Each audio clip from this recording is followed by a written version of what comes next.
Well, have I got a video for you today? So this is a story of ups and downs on New Guitar Day. I will timestamp this video for those of you that want to skip through, but if not, grab yourself a drink and join me for this ride.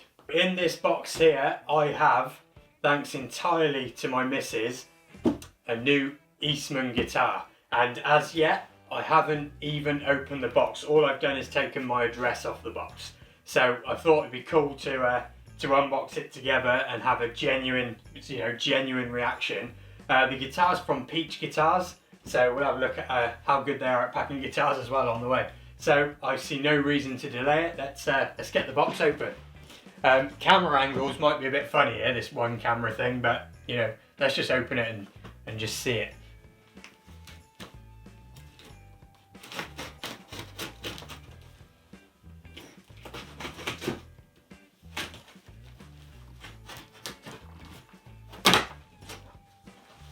So that's the top lid off.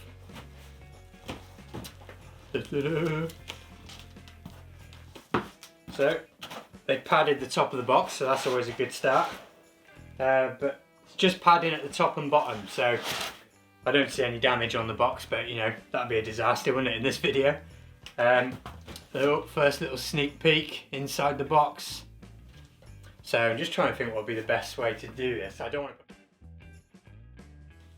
So if you watch one of my recent Eastman videos, my Eastman v Gibson, you might well know what this is, but if not, you will know shortly.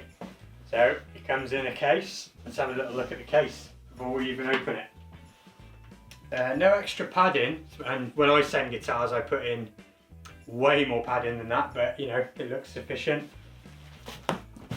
Have a little look down there, nothing else inside the box, big black hole. Stick that out of the way. So here we go. This is the case. It's got like a weird sort of felt texture to it, which I didn't expect. These aged sort of locks, the Eastman logo. Let's just check the case, no signs of damage.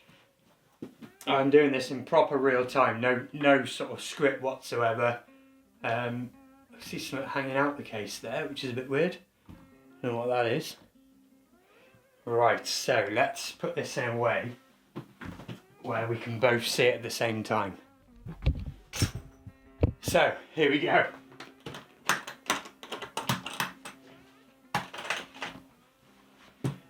Have you guessed what it is? Let's have a look. Oh, what have I caught on? One more lock. Sneaky one at the back. Here we go. No extra padding inside the case, but it's all good. So in case you're wondering on the model number, it is the Eastman T59, so it's the next version up to the first ever Eastman. And what I'm getting right now that you can't is the smell coming out of this case.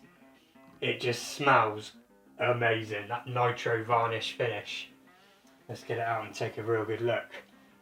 So hard to do this without whilst thinking about the camera. Quite light, 8 pounds and 2 ounces on this guitar.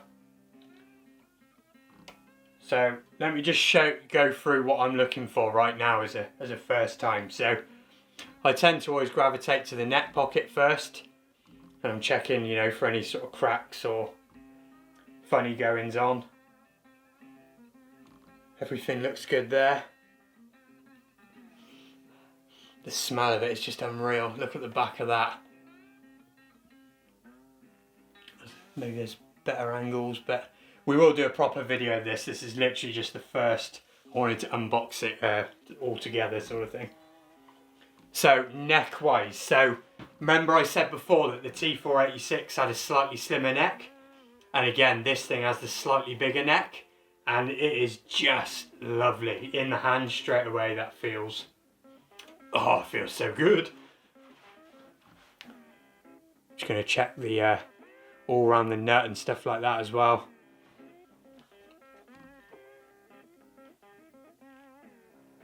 Everything looks good. Sorry if this is a bit out of shot, like I said, this is about as real time as it gets.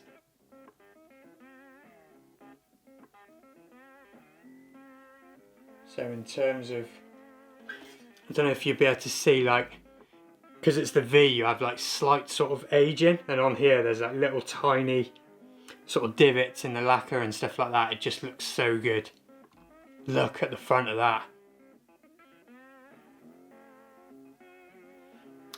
Let's have a look at this ebony fingerboard.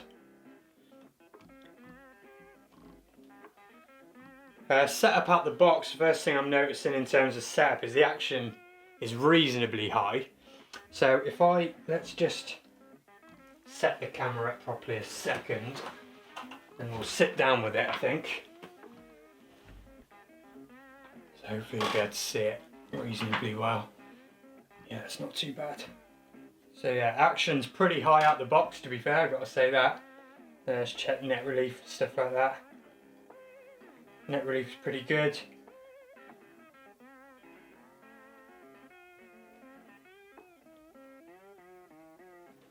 Look at the net height. I will do a proper setup on this before we do the proper video anyway, but it's always interesting to see how it arrives out the box.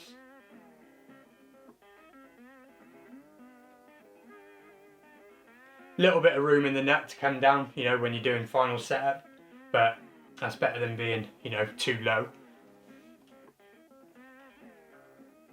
Nice and smooth around the edges though. Right then. See how in tune it is. Not bad, the guitar's very cold. That's one thing I have noticed. Because it's obviously been in a van overnight and stuff. Let's give it a quick tune up. I think these ship with 10s as standard. So I'll put my preferred 9.5s on.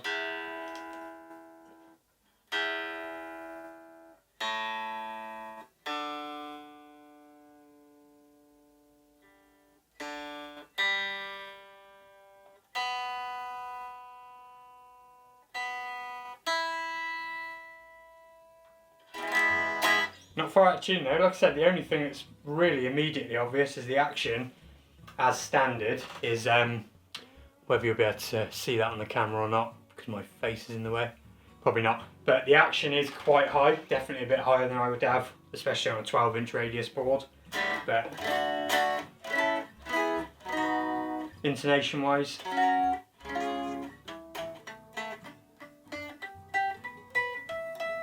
not too bad.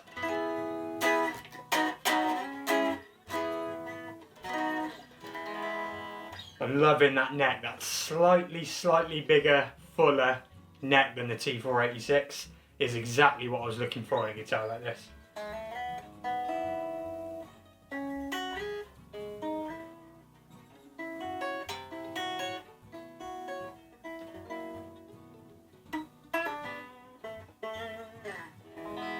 Checking out the fretwork again with Eastman. I mean, I could definitely get them up even more polished, but that is, let me see if I can get you to see the fret ends and stuff. Like I said, straight out the box kind of thing. Hopefully you can see they're lovely and round and polished and stuff. On both sides, if I turn that over.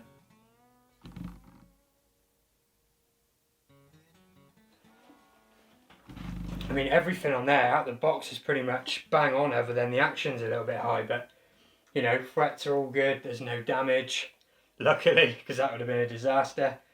So a quick overview of sort of rough spec then on this guitar.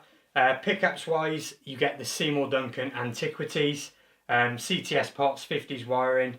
It's Goto lightweight aged nickel hardware, and I think the stock tuners on these are the Goto SD90s. Anyone who's watched the other Eastman video, this one, I did change those tuners, so we'll see if that needs to be done on the you know, the higher end variant or not.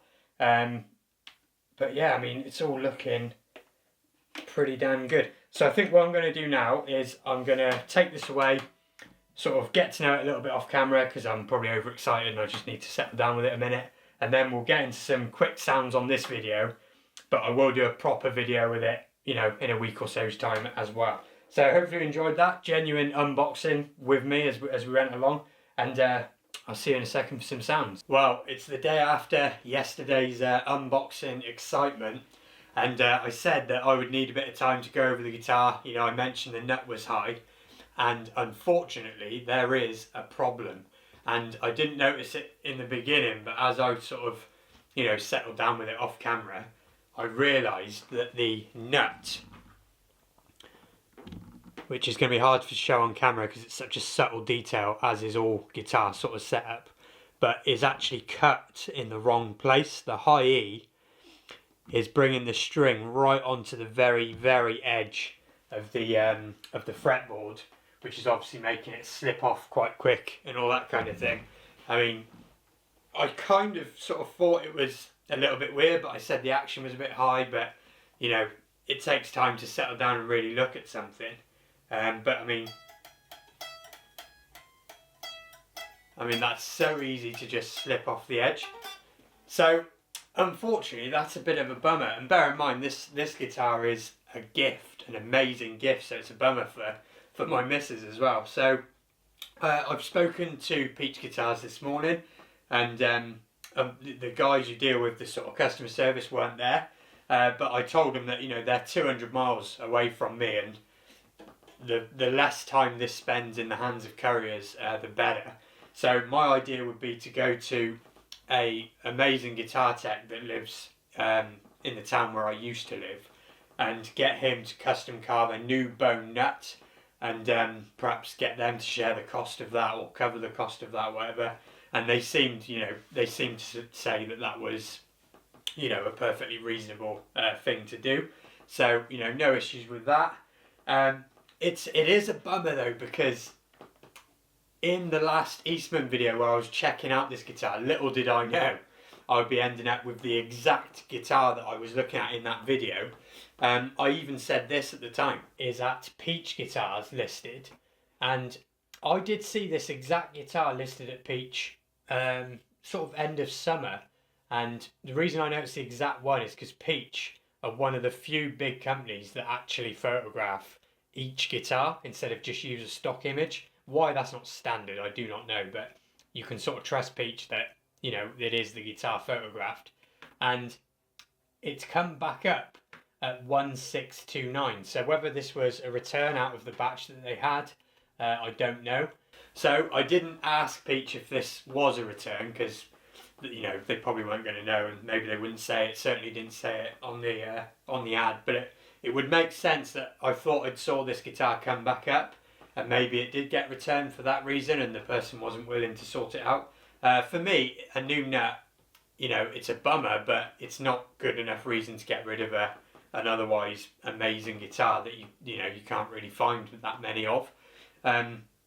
The other thing I said in that last Eastman video though, this is a 2022 build, and I did raise those concerns. So of the Eastman guitars that are coming in right now, so the next shipment, you know, the ones that have just been made, I haven't obviously tried any of those, and in the last sort of year or so, the amount of dealers that are doing Eastman guitars has probably tripled.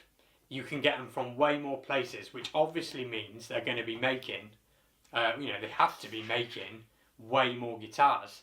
And because of the price point and the quality they are, I just have that itching sort of like worry that making so many more guitars and fulfilling so many more orders, can they really keep the consistency and the quality as high as I've, you know, got to know them to be? So, you know, those two things combined together, just, you know, in conjunction with the new guitar day, and then you find out it's got a problem.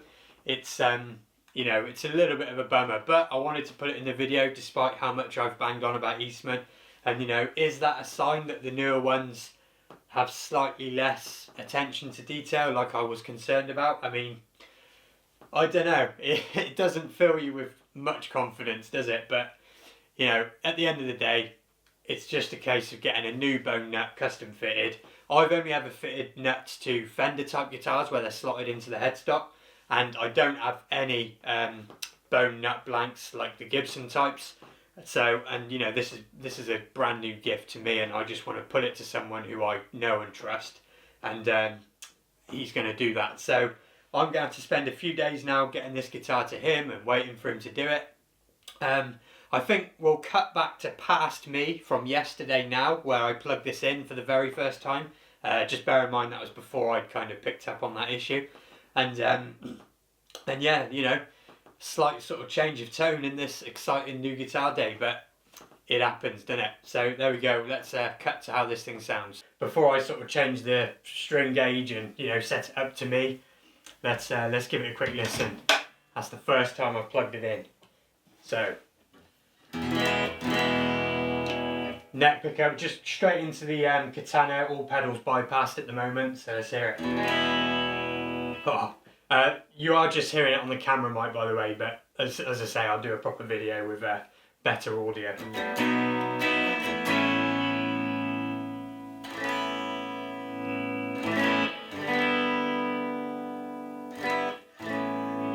What I love is the amp is set how I like it with my other guitars, so I haven't changed anything to like suit. It's just, and that already to me is like, yeah, I like that sound. Middle.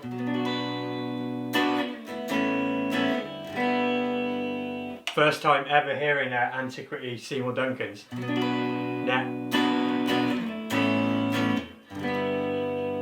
Neck's got more sort of bottom end and boom to it than I remember the other one having.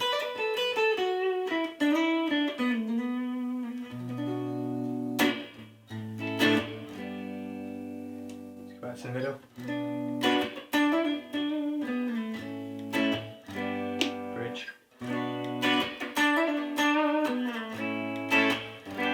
Bridge is standing out to me on these early parts. Check the tones.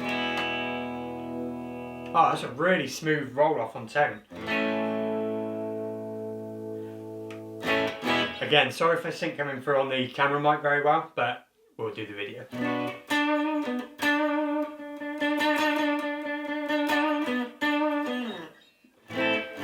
It feels so good in the hand.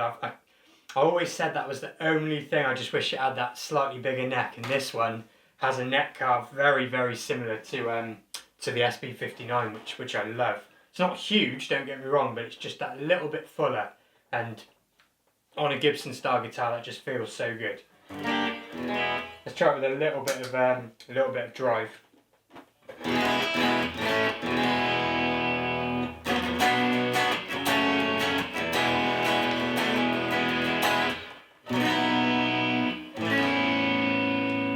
So much sort of note clarity that I'm picking up on.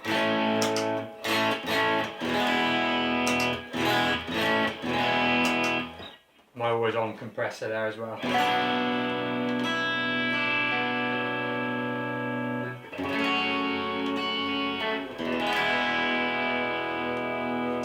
Okay.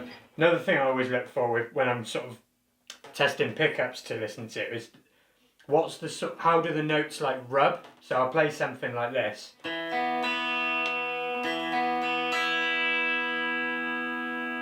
And I'm just looking for like a natural chorusing and sustain that I can pick out when the notes are rubbing like that. It's just a weird thing I do.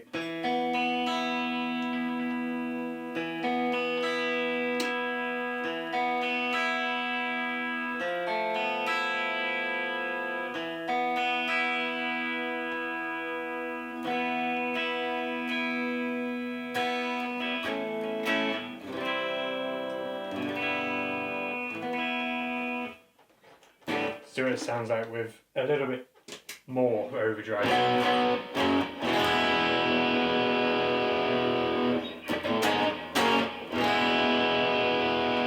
I'm sort of picking up on more bottom end than I was maybe expecting there.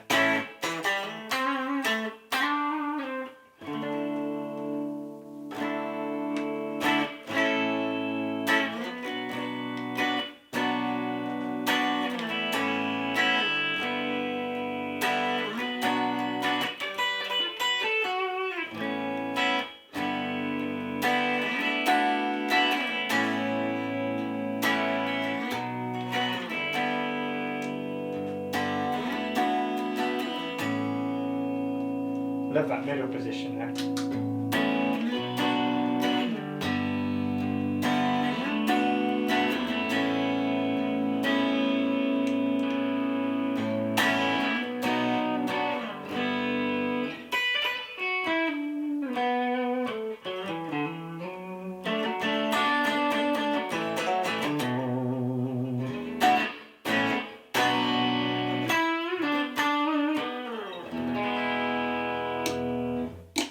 you go, that's genuinely my first time plugging it in. Now, I am going to have to do some setup stuff and everything like that, so I'll do that and then we'll get to a proper video of this guitar. So it's a couple of days later then, and the guitar is fixed. I'll move the camera in so we can sort of go over what's been done and you'll be able to see the difference. So I'm with Andy from Really Great Guitars, and he is the guy that I was recommended to rectify this guitar. So let's sort of have a chat about what you've done then. So we've opted to go for filling the nut rather than a new nut. Yeah, I think that's wise. I mean, you could spend money on, it wouldn't have cost that much more, maybe even £30 to put your new nuts on. But, and I suppose it was a brand new nut anyway. Yeah, and the colouring's right for the guitar. So, but yeah, it was just probably not quite, maybe just not quite a millimetre too far to the right. Yeah. So it was falling off the end of the board. But because your frets had been rounded off so much here, it was exaggerating. It was exaggerating, so you'd be doing a bit of a solo and pop, they'd pop off the end. So we've moved it over. It's not a lot, but it's the little things that I was just saying to you before, I expected to visually almost not tell. Yeah. But even visually I can see how much more room correct that is. Do you know what I mean? And it was done with a nut spacing guide, so you're accurate between the strings. That was the other thing, wasn't it? Is making sure, because if you come over, you know, that far, you'd expect it to be like a mandolin or something. Exactly, yeah. But no, it's worked out really well. The guitar, it's a lovely guitar. You know, I love the Voss finish and all that sort of stuff. Yeah. And I mean, Eastman make great guitars. Attention to detail, I say quality control when it left. Something's just been Something's gone a bit under the radar there, yeah. And then, like you said, as they ran the frets, it's probably a good lesson actually. How much you can see on the camera, I'm not too sure, but if ever I'm doing a fret dress, I'll always be making sure I'm not removing playing area, and I guess that's what you're saying, isn't it? They rounded more over this way. Exactly. Which has made it more prone to kind of fall off the edge. I mean, a lot of it is when they start to take the burrs off, which I've just done on a refret today. Yeah. They'll use a little burr file like that, you know, and just zip them round. Yeah. But then when they're buffing it and polishing it, it's surprising. Even if you're using like 600, 800 grit on the edges, you can take quite a bit of metal off, you know. Without if it's machine done as well, you know, all it needs is just a little setting that's wrong, and it's just taking that edge off. Yeah. But besides that, you know, they are finished off nice. The fret wire's good. Yeah. The action's great. Neck's good. So, but no, it should. It was just a little slip up there. I'll just try and show you one more time in this light because it's a bit of a better angle. But yeah, there you go. You can see just how far over that's actually been done. But like you said, the spacing, because you've used the proper spacing, and you were saying something about lining up with the pickup pole pieces. That interested me because I hadn't picked up on this. Ever, in fact. Well, what I generally do, if you not, it depends whether you've got a 50mm E to E pole spacing here and a 52 here, but some of them are 50 and 50. Yeah. And so you'll find that even though the strings are passing through the pole pieces, they might be okay on the neck, but they might be slightly out on the bridge because they're using the same size pickup pole. Really, it should ideally, in an ideal world, be a 52 there, and let's say a 50 there. So what I always do, I always work with the neck pickup, because that can be something different on there, and line the low E string up with the slot in the screw and the high E string with the slot in the screw as best as you can. Yeah. Sometimes I find them and they're over here somewhere. Yeah, I've had loads where I've noticed it. I've just never really thought as part of the setup doing it like that. I mean, you probably wouldn't notice in the sound as such, but it's visually. It's I mean that. Oh, whoops! I've hit you like there. I mean that there. You can see it is lining up now straight through the middle, on both sides, and it just makes you wonder before, when the string was sort of more over here, how far away that actually was. But it's always those little things. That you feel under your fingers, you know. And I at first, because I'd sort of unboxed it and I was playing it and I was like, yeah, this feels great. And I had something in the back of my mind saying this ain't right, but when it's a brand new guitar, and you've got that kind of like wow factor, excited thing going on, it just slipped. And then I turned the camera off, put it down to put some 9.5s on it, and I was like, hang on a minute. And then that's when I realised. And massive thanks to you for getting it. You know, but you let me bring it straight up here, and I'm pretty chuffed with. I was almost dreading the phone call saying, do you know what, actually, Paul, I think you should probably return this kind of thing. Yeah. But no, I mean that is now. I'm gonna have no issues with that whatsoever. You know. So yeah, if you're looking for any sort of, I would consider this more advanced kind of guitar work than just restringing, setting up, polishing the frets. I mean, this required, serious expertise to not only change the nut like that, but get the spacing right, get everything right. Then look Andy up. I will link all of his things down below. And I think you do sell guitars as well, didn't you? Yeah. I do, yeah. So I'll link some pictures and everything for Really that down great below guitars, as well. Yeah. Anything you sort of specialise in guitar sales wise, or? Well, it's mainly, there's so much generic stuff out there, isn't there? Yeah.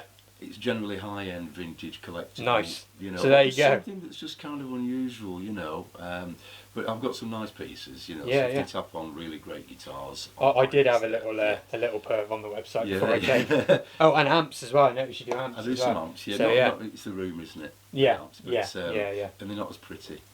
Yeah, it's always a bit. I've got more into guitars all days. But yeah, guitars are way more fun to buy. To buy and look at, that's for sure. Yeah, but each room dictates for me. But yeah. But yeah, if I can help anybody out, then great. Any particular favourites you have in terms of the vintage gear, telly, strats? At the moment, are you more of a Gibson guy, or? I've got so much in. I've got quite a few Les Pauls. Nice sort of some reissues. I've got some early '70s stuff. Yeah. Some nice custom shop Strats. Nice. They're always lovely, aren't they? Yeah. And some kind of old 1959 Hofner. Sort of semi-acoustics. Sort of like a very thin. Well, the Club 50s. I've got a lovely Club 50 in, very much like George Harrison. Right. Okay. Nice. Yeah. And I've got a Colour Armour in, which is I think that's the 59. I think the Club 50 is a 60. But things like that, they're just not. It's that retro thing. Yeah, and the thing is, it's a piece of history, isn't it? As well, I love it. Especially like you said about the Beatles thing. I mean, who doesn't link those two things together? Exactly. And yeah, exactly. That's pretty cool. But, so pretty different to the sort of stuff I tend to do, because obviously you will all know I've always got Epiphones, Mexican Fenders, student edition PRSs, stuff like that. So if you want to go past all of that and look at something a bit more special, a bit more specialist, then like I said, check out Andy's stuff down below. Thanks very much again for doing that. Oh, you're welcome. You can imagine, it's like you get a new guitar and then there's a problem and then it's 3 or 4 nights of feeling a bit bummed out. So yeah, I'm going to take this back now and just enjoy it and not have to worry about it anymore. Yeah. So there we go. Thanks for that again, mate. You're welcome.